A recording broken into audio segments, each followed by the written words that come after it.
this is hard for you. But winter is coming.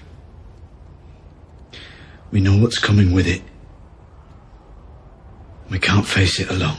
Today, we're getting towards the cold weather. We had a first freeze out here, so some of the guys started talking. Now, wait a minute. The guy in Nevada is telling us he had the first freeze, and we didn't have one yet.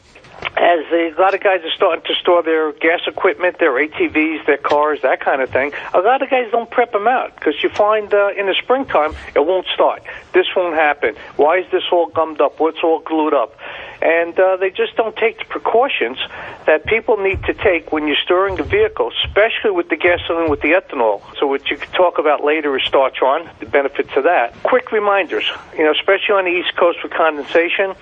When you're going to store the car, here's what I recommend. Take an oily rag, and you could get that WD-40 engine oil or the top of some Italian's head. You got plenty of grease there. You guys know about that. Wipe the rag down. Yeah, the guys we know don't have hair anymore. Where are you stuffing that oily rag, Bronk? I can only imagine. Okay. In the carburetor, get it down into the carburetor and stick it in the exhaust pipes, up the tailpipes. That helps keep condensation down to a minimum so nothing gets in there with the circulated air.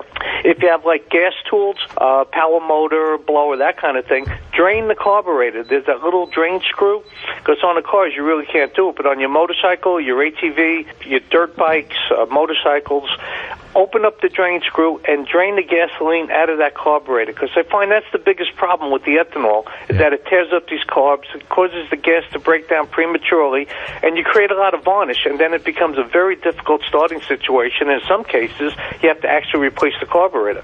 Varnish or corrosion or crap that builds up in the base, clean them out. Yeah. The one thing I want to add to that, Bronk, is people should be careful because many times on those carburetors there are aluminum bowls or an aluminum alloy, and the plugs are brass. And a lot of times it's a straight slot screw, and I've seen a lot of them get ripped, damaged, destroyed, or otherwise unusable. But, what I like to do, and this is just another technique I'll throw on the table, when I store my, usually the lawn equipment or whatever it is, as the tank of gas is getting low, I make sure I lift it so that the pickup is at the lowest point to drain as much of the gas through the engine as possible. And when it starts to sputter, I pour in Startron straight.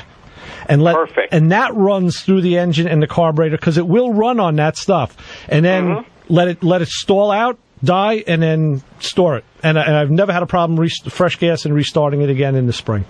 Yeah, you're prepping it out right. You're doing the right procedure. And that's what we're talking about.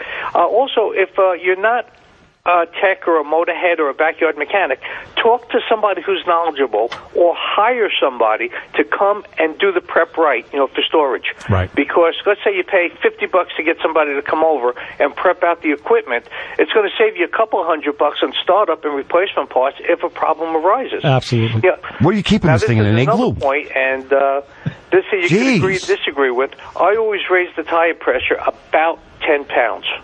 Okay. And the reason for that is with cold air, you get contraction, and then it finds, especially if you have the old bias belted, the Coca tires, they'll lay on the sides, and it'll cause premature failure of the sidewalls. Yeah. By getting it up, it'll compensate for the contraction of the molecules, so when the tire pressure goes down, when it gets extremely cold, right, it kind of levels off the pressure of the tire so the tire sits flat, or raise it up and get it off the ground on jack stands. That's a matter of opinion. Yeah, you agree or disagree with that? No, either one of those works. Yeah, that's either one is fine. As long as you remember in the spring to readjust and bring it back to where it should be, that's fine. Yeah.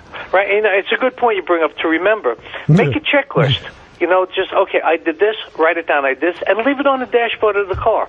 All that and so much more at high noon this Sunday on the MotorMouth Radio Hour. Call in and speak live with the Wizards of Speed and the Live Eat, Ray Carino and Joe D.